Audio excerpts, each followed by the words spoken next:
Hello friends, स्वागत है आपका अपने इस यूट्यूब चैनल सरकारी रिजल्ट्स जॉब.com में। जैसा कि हम लोग प्रीवियस क्लासेस में पढ़ रहे थे कि ग्राम विकास कार्यक्रम किस तरीके से गांव में जो है कि विकास लाने के लिए सरकार द्वारा अलग अलग कार्यक्रम चलाए गए। ठीक है, तो 2 क्लासेस में हमने पढ़ा। आज हम पढ़ेंगे कि हर एक जैसे जनजातियों के लिए हुआ, बाकी ग्राम के लिए अलग अलग जगहों पे हुआ अलग अलग तरीके से। आज हम देखेंगे कि कैसे जो भी सूखा क्षेत्र होता है यानी कि ड्रॉट एरिया होता है, जिसको मरुभूमि बोल सकते हैं, रेगिस्तान टाइप का होता है, तो इस तरीके की भूमि में भी जो है कि कृषि करना एक बहुत ही बड़ी चुनौती थी सरकार के लिए। तो बिल्कुल जो जगह जहाँ पे वर्षा ही नहीं हो रही थी, प्राकृतिक आपदाएं भी बहुत ज़्यादा थी, सूखा था, वहाँ पे पानी की बहुत ज़्यादा किल्लत थी, वहाँ पे किस तरीके से जो है कि सूखे क्षेत्र में किस तरीके से कृषि की जाए, ये सरकार के लिए बहुत बड़ी चुनौती थी। क्योंकि वहाँ पे भी जनसंख्या निवास कर रही है, वहाँ के लोगों को भी कृषि करना है अपना जीवन यापन करने के लिए। क्योंकि जो शुरुआती दौर था वहाँ पे इतना तो था नहीं कि कोई बिजनेस है कि वो करके अपना जीवन गुजारा कर ले। उस समय तो था कि पेट भरना ही बहुत बड़ी समस्या थी। तो वहाँ पे क्या सोचा गया कि क्यों ना हम सूखे क्षेत्रों में भी जो है कि फसल का उत्पादन, हालांकि बहुत बड़ी पैदावार तो नहीं हो सकती थी, लेकिन हाँ इतना रहेगा कि लोगों का जो है कि जीवन यापन हो सके। तो उसके लिए सूखा प्रवण क्षेत्र कार्यक्रम चलाया गया। अच्छा, प्रवण का मतलब क्या होता है? सूखा प्रवण क्षेत्र, प्रवण का मतलब था बाहुल्य। जैसे कि आप देखते हैं कि दुर्घटना बाहुल्य क्षेत्र लिखा होता है, यानी कि वहाँ पर अक्सर दुर्घटना होते रहते हैं, तो इसी प्रवण को एक तरीके से बाहुल्य कहा जाता है। तो सूखा प्रवण यानी कि सूखा बाहुल्य क्षेत्र, यानी कि जहाँ पर सूखा बहुत ज़्यादा पड़ता हो वैसे जगहों के लिए सरकार द्वारा कार्यक्रम चलाया गया, वैसे क्षेत्रों के लिए। ये जो है कि जाना जाता है DPAP। ये शुरू कब हुआ था? 1973 यानी कि 1973 में। ठीक है, इसको इंग्लिश में बोलते हैं कि ड्रॉट प्रोन एरिया प्रोग्राम।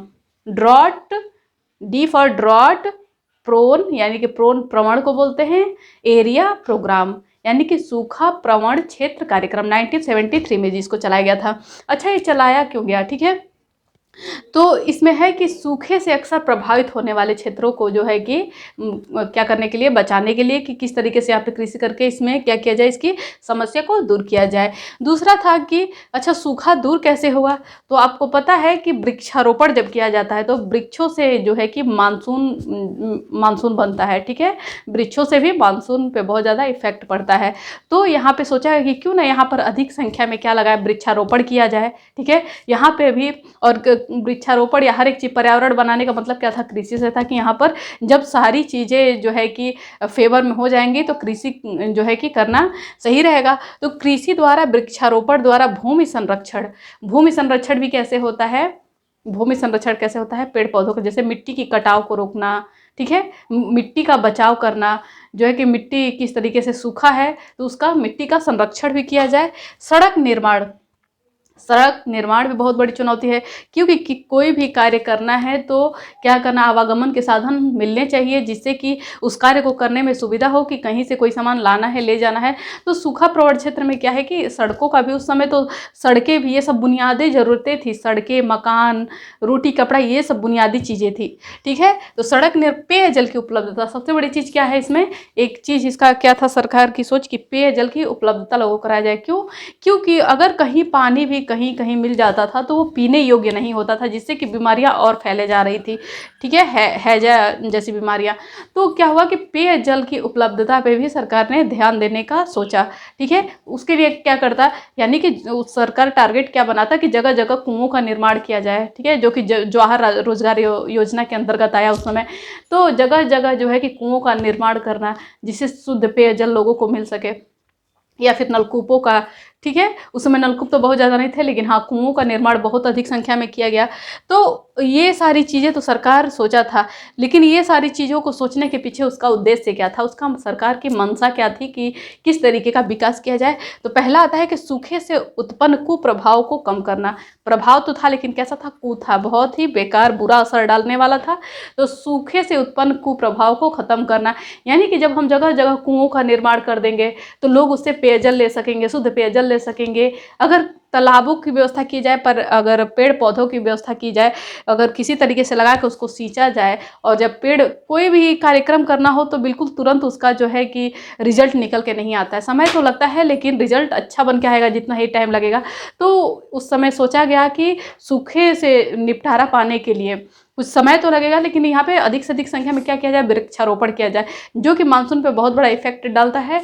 और उस तरीके से मानसून बनेगा तो यहाँ की जगह जो है कि हरी भरी हो जाएगी और जो है कि सूखे से निपटारा मिलेगा। तो कुप्रभाव को कम करने के लिए सरकार का ये उद्देश्य था कि सूखे से जो कि प्रभावित इसका कुप्रभाव है उसको कम किया जाए। फिर था कि कमजोर वर्ग की आय में स्थिरता है। यहाँ पे ये नहीं दिया है कि बढ़ावा देना कमजोर वर्ग को, नहीं, वो अपनी स्थिरता ही मेंटेनेंस किए रहे, यानी कि जो स्थिति है इसमें बस मतलब कि जीवन यापन कर ले, खा ले, जी ले, यही बहुत बड़ी चीज़ थी उस समय। तो कमजोर वर्ग की आय में स्थिरता की, कुछ उनके पास इतना आय हो जिससे कि उनकी स्थिति दयनीय ना हो जाए, तो इस चीज़ पे सरकार ने ध्यान दिया। और सबसे बड़ी चीज़ क्या थी, पर्यावरण संरक्षण, पर्यावरण का बचाव, यानी कि अगर पेड़ है तो उनका कटाव ना किया जाए, किसी भी तरीके का, अगर वायु है तो उसको दूषित ना किया जाए, जल है तो उसका संरक्षण किया जाए। एक एक बूंद, आज हम जल का कीमत नहीं समझते हैं क्योंकि हर एक चीज़ें हमारे पास मौजूद हैं, ठीक है, हम समरसेबल लगा लेते हैं या फिर जो है कि नलकूपों का, टोटी का, तो जिससे कि पहले क्या होता था कि नलकूपों से पानी निकालना है तो मेहनत लगता था, तो लोग उसका थोड़ा सा अपने मतलब कि हिफाजत कर पाते थे। आज तो बिल्कुल नहीं है, तो जल संरक्षण तो आज बिल्कुल हमारे बीच से जैसे कहीं ख़त्म ही हो गया है और लगातार जो है कि वाटर लेवल घटता ही जा रहा है। तो उस समय क्या किया गया, पर्यावरण संरक्षण पर बहुत ज़्यादा जोर दिया गया, ठीक है, क्योंकि उस समय लोग उसका महत्व समझ रहे थे, उस चीज़ से, उस समस्या से जूझ रहे थे, तो उस चीज़ को समझ रहे थे। जबकि इस समय की अपेक्षा उस समय ज़्यादा हरा भरा समय था, फिर भी लोग किल्लतों का जब सामना कर रहे थे तो उसकी वैल्यू समझ में आ रही थी कि पर्यावरण संरक्षण क्या होता है, लोगों में इसकी जागरूकता फैलाई जा रही थी। सरकार ऐसी उद्देश्य अपने अंदर लिए हुए था कि पर्यावरण संरक्षण करना है, अधिक से अधिक वृक्षारोपण करना है, कमजोर वर्ग के जो लोग हैं उनकी आय को में स्थिरता बनाए रखना है, ठीक है, सूखे से जो क्षेत्र हैं उनके सूखे से जो कुप्रभाव उत्पन्न हुआ है उसको जो है कि ख़त्म करना है। इस तरीके का सरकार उद्देश्य लेके चली सूखा प्रवण क्षेत्र कार्यक्रम में। अब आता है कि न्यूनतम आवश्यकता कार्यक्रम, न्यूनतम आवश्यकता कार्यक्रम। अच्छा, ये क्या था, ये मेन ये था कि लोगों को थोड़ा सा रोजगार दिया जाए, अगर किसी के प्रति कोई अन्याय हो रहा है तो उस न्याय के लिए एक सुनवाई की जाए, इस तरीके की, मतलब कि न्यूनतम आवश्यकता कार्यक्रम, लोगों की जो छोटी छोटी आवश्यकताएं होती हैं उसको पूरा करना, जैसे कि रोजगार देना, शिक्षा देना, ये छोटी छोटी आवश्यकताओं को पूरा करना ही ये सरकार की तरफ से एक कार्यक्रम चला गया, न्यूनतम आवश्यकता योजना।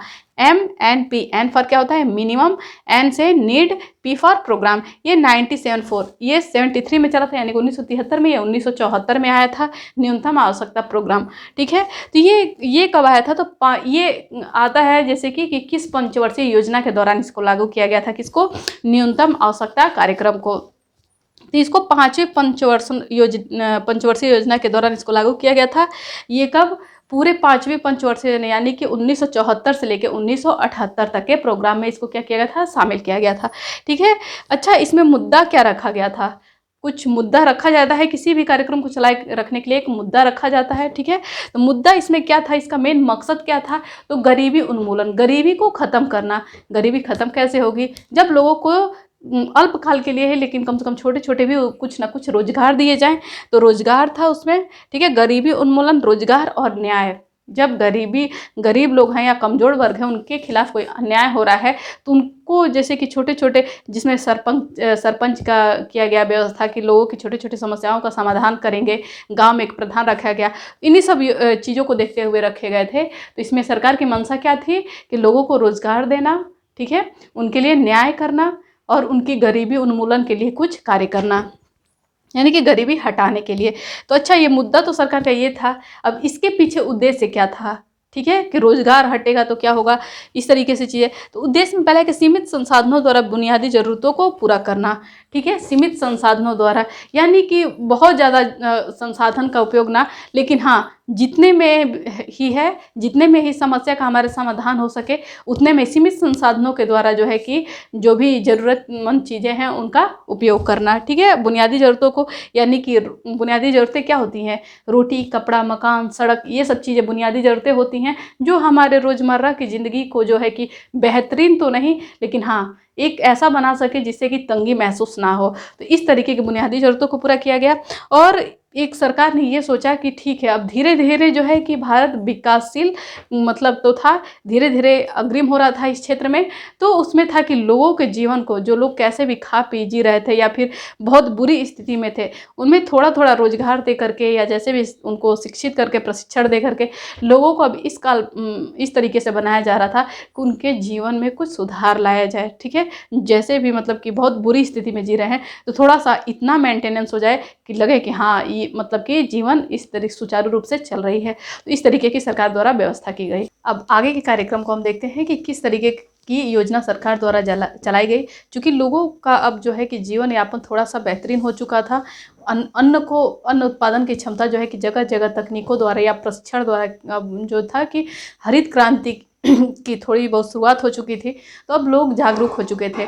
तो फसल का उत्पादन तो होता था, लेकिन जो है कि कृषि का जो समय होता था, अल्प समय के लिए होता था। उसके बाद बचे हुए समयों में भी लोगों को रोज़गार की ज़रूरत पड़ती थी, क्योंकि उतना ही पर्याप्त नहीं था। बस फसल का उत्पादन करना ही जीवन को बेहतरीन तरीके से चलाने के लिए पर्याप्त नहीं था। बुनियादी चीज़ें, लोगों को और भी चीज़ें चाहिए होती थी।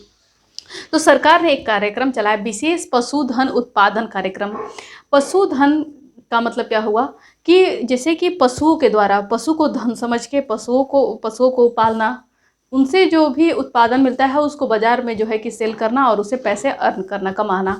तो ये एक सरकार के द्वारा योजना चलाई गई, विशेष पशुधन उत्पादन कार्यक्रम, ठीक है? इसको कहते हैं SHPP। विशेष का S फॉर स्पेशल हो गया, ठीक है? और पशुधन का हो गया कि हाइव स्टॉक, ठीक है? और उत्पादन का हुआ प्रोडक्शन, और कार्यक्रम का प्रोग्राम। तो ये चला कब था? तो 1975 में चला था। अब ये चलाने के पीछे, किसी भी काम को करने के पीछे एक उद्देश्य होता है, ठीक है? तो इस कार्य को करने के पीछे सरकार का उद्देश्य क्या था? तो है कि ग्रामीण क्षेत्रों के कमजोर वर्ग हेतु कौन कौन से 2 कार्य किए गए वो देखते हैं। इसमें चूंकि 2 कैटेगराइज की गई, एक ग्रामीण क्षेत्रों के कमजोर वर्ग हेतु और दूसरा पशु उत्पादों, यानी कि पशुओं से को पालना, ठीक है? पशुपालन ज़्यादा से ज़्यादा वो है कि आंकड़े में किया जाए, और उससे जो भी उत्पाद मिलते हैं उनका बड़े पैमाने पर उनका जो है कि सेलिंग किया जाए। तो इसलिए तो कमजोर वर्ग हेतु क्या किया गया? रोजगार के अतिरिक्त अवसर को जुटाना। सरकार रोजगार के छोटे छोटे अवसर देती थी, जो लोग अपने समयों में जैसे कि पर दिन पे जैसे कि मजदूरी करना, तो इस तरीके के जहाँ भी उस समय, चूँकि हर एक कार्य जो है कि अपना गतिशील रूप में था, हर एक कार्य को मतलब कि निर्माणाधीन थे, जो भी कुएँ थे या जहाँ भी कुछ ऐसा मजदूर को, श्रमिकों को अलग से कार्य लगता था, सरकार इस तरीके का या छोटे छोटे उद्योग थे, वहाँ सरकार हमेशा मतलब ऐसा अवसर देती थी जो कमज़ोर वर्ग के लोग थे, निम्न वर्ग के लोग थे, कि उनको एक ऐसा अवसर मिले, उनको एक ऐसा प्लेटफॉर्म मिले जहाँ वो अपना रोजगार जो है कि कर सके और उसे आय कुछ कमा सके। अब है कि आय में वृद्धि के अवसर प्रदान करना, बात वही है, रोजगार देना और आय में वृद्धि करना, उनकी जो भी इनकम है उसमें वृद्धि करना, उनको थोड़ा सा जो कि वेतन भत्ता भी था उसको भी थोड़ा बढ़ा के देना, कि जिससे इनका जो है कि जीवन सही से चल सके। तो इस तरीके की सरकार लगातार कार्यक्रम चला रही थी, जिससे कि ये देश थोड़ा जो है कि विकासशील बना हुआ था। तो अब देखते हैं, नेक्स्ट में था कि पशु उत्पादों में क्या आ गया? जैसे कि दूध आ गया, जैसे कि गाय, भेड़, बकरियां, ऊंट इत्यादि पालना, और उनसे जो है कि दूध का उत्पादन करना और बड़े पैमाने पर उसको, बड़े स्तर पे उसको बेचना और पैसे कमाना। इस तरीके से ऊन के लिए भी, ये जो पशु उत्पाद में ऊन भी आ जाता है, जैसे कि भेड़ों को पालना, उनसे निकलने वाले जो रोए होते हैं उसको जैसे कि सप्लाई करना, जिससे कि ऊन बने, तो उससे भी पैसे अर्न होते थे। और अंडे का उत्पादन, ये 3 चीज़ों पे सरकार ने बहुत ही ज़्यादा इस कार्यक्रम में जोड़ दिया। पशुधन में इन 3 कार्यक्रम को बहुत ज़्यादा जोड़ दिया कि अंडे के उत्पादन, जैसे कि होता है कि मुर्गियों को, बत्तखों को इस तरीके से पालन, मुर्गी पालन, बत्तख पालन इस तरीके से करना, और अंडों का उत्पादन बड़े स्तर पर करना और उसको सप्लाई करना। तो ये हो गया एक तरीके से पशुधन, यानी कि पशु से कमाने वाले पैसे हो गए, ठीक है? अब नेक्स्ट देखते हैं, काम के बदले अनाज कार्यक्रम। ये सब जो भी चीज़ें थी, लोगों की ज़िंदगी को थोड़ा सा सुदृढ़ बनाने के लिए लगातार ये कार्यक्रम सरकार की तरफ से चलाए जा रहे थे, ठीक है? इसको बोलते हैं FFWP। FFWP यानी कि फूड, यानी कि अनाज, फॉर वर्क, काम के लिए प्रोग्राम, कार्यक्रम चलाना, ठीक है? अनाज के बदले क्या हमको मिल रहा था? काम के बदले अनाज मिल रहा था। जैसे कि जो है कि बिल्कुल निम्न वर्ग के लोगों के लिए, जैसे कि पहले बताया जा रहा है कि सबसे बड़ी समस्या तो पेट ही थी, कि पेट नहीं भरता था। तो ये सरकार ने एक योजना चलाई कि जो भी श्रमिक हैं, जिनके अंदर कोई हुनर नहीं है, ठीक है, वो उनको कोई भी ऐसा लेबर टाइप में या कोई भी ऐसा काम दिया जाए और उसके बदले में उसको क्या दिया जाए, अनाज दिया जाए। पैसे की जगह उनको क्या दिया जाए, अनाज दिया जाए। ठीक है, पर डे पे या जिस तरीके का भी होता था उस समय कार्यक्रम सरकार द्वारा चला गया, तो ये था कि काम के बदले में क्या देना, जो है कि श्रमिकों को अनाज देना। ये एक सरकार का बेहतरीन काम था। और इस काम की एक खासियत थी कि ये पूरी तरीके से जो है कि केंद्र सरकार 100% ये जो योजना थी ये केंद्र सरकार की तरफ से चलती थी। केंद्र सरकार राज्य सरकार को ये कार्य देता था कि अनाज मतलब कि काम के बदले अनाज दिया जाए। तो ये 100% केंद्र सरकार पे डिपेंड थी योजना। इसमें काम के बदले अनाज कार्यक्रम यानी कि FFWP 1977, इसका उद्देश्य क्या था, ग्रामीण क्षेत्र के गरीब लोगों के अकुशल श्रमिक काम चाहते थे। अच्छा देखिए कि इसमें दिया है कि अकुशल श्रमिक यानी कि जो ट्रेनर नहीं थे, यानी कि किसी कोई स्पेशल काम हो, जैसे कि अगर घर बनाना तो उसके लिए होता है कि मिस्त्री चाहिए। ठीक है, तो मिस्त्री क्या होता है, प्रशिक्षित होता है, उसको पता है। जबकि लेबर क्या होता है, उसको अकुशल श्रमिक आप कह सकते हैं, यानी कि वो कोई काम नहीं जानता है लेकिन उसे ईंटा ढोने को कहा जाए या जिस तरीके का भी लेबर का कार्य कहा जाए वो करता है, क्योंकि उसमें दिमाग नहीं लगाना है। तो इस तरीके के अकुशल श्रमिक जो थे ग्राम में जो है कि जो निम्न वर्ग के लोग थे, तो उनको इस तरीके से योजना चलाई गई कि ये उन लोगों को मद्दे रखते हुए ये कार्यक्रम चलाया गया। ठीक है, कि काम के बदले अनाज कार्यक्रम, जिससे कि वो अपना पेट भर सकें। तो फूड फॉर वर्क प्रोग्राम चला। तो ये लोगों को काम के बदले क्या दिया जाता था, अनाज दिया था। लोग काम करते थे और क्या मिलता था उन्हें, अनाज मिलता था। ठीक है, अब ये हुआ कि ये संचालित कब किया गया, तो 14 नवंबर 2004 को। ठीक है, कब चलाया गया, 14 नवंबर 2004 को। कार्यक्रम तो पहले से चला था, कब से, 1977 से, लेकिन जो है कि कितने मतलब कि बड़े पैमाने पे जो किया गया 14 नवंबर 2004 को 150 पिछड़े जिलों में इसको क्या किया गया, इस कार्य को पूरी तरीके से क्रियान्वयन इसका कर दिया गया 14 नवंबर 2004 को। ठीक है, अब ये है कि 100% ये जो है कि केंद्र सरकार के अंडर में थी ये योजना, जो है कि इसमें ऐसा नहीं था कि 75% केंद्र सरकार दे 25% राज्य सरकार दे, नहीं, ये पूरी तरीके से केंद्र सरकार के फेवर में थी। ये योजना पूरी तरीके से केंद्र सरकार की तरफ से चलाई जा रही थी। अच्छा, जो है कि केंद्र सरकार जो थी ये निःशुल्क अनाज देती थी, किसको, राज्य सरकार को। क्या देती थी, निःशुल्क अनाज देती थी केंद्र सरकार को, राज्य सरकार को। केंद्र की तरफ से राज्य सरकार को निःशुल्क अनाज मिलता था, यानी कि सरकार अपने जो है कि अपने अपने राज्यों में जो है कि विकास के लिए कार्य करवाए और उसके बदले में लोग क्या दिया जाए, अनाज दिया जाए, जिससे कि हर जिले का विकास हो, हर राज्य का विकास हो, जिससे भारत सुदृढ़ बन सके। यहाँ के लोगों का कम से कम ऐसा हो कि कोई व्यक्ति ऐसा ना बचे जो कि भूख से मरे। इस चीज़ को ध्यान में रखते हुए ये सब योजनाएं चलाई गई थी। अब आगे और भी इम्पोर्टेंट जो है कि कार्यक्रम सरकार के द्वारा चलाए गए हैं वो हम देखते हैं अगले क्लासेस में। अगर मेरी क्लासेस पसंद आती हैं तो प्लीज़ लाइक एंड सब्सक्राइब करें, शेयर करें ज़्यादा से ज़्यादा, जिससे ज़्यादा लोगों में पहुँचे, क्योंकि ये आपका जो ग्रामीण समाज एवं विकास का जो एकदम 25 नंबर का लेखपाल का है वो यहाँ पे आपको निःशुल्क दी जा रही है इसकी शिक्षा। तो ये ज़्यादा से ज़्यादा लोगों में पहुँचे, जो भी इस एग्ज़ाम को देना है, जिनमें स्टूडेंट को देना है, उनके बीच आप पहुँचाएँ। Thank you for watching this video.